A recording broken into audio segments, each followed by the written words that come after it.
হ্যাঁ আল্লাহ তুমি লইব আমার তুমি লক্ষ্মী লক্ষ্মী আমি এটা বেলা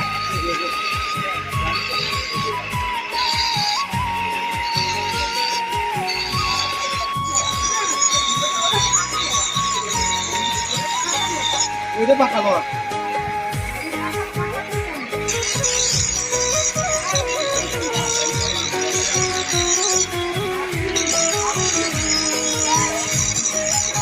আমি যেতাম না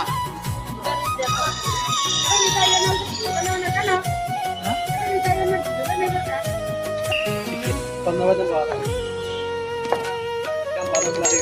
আমি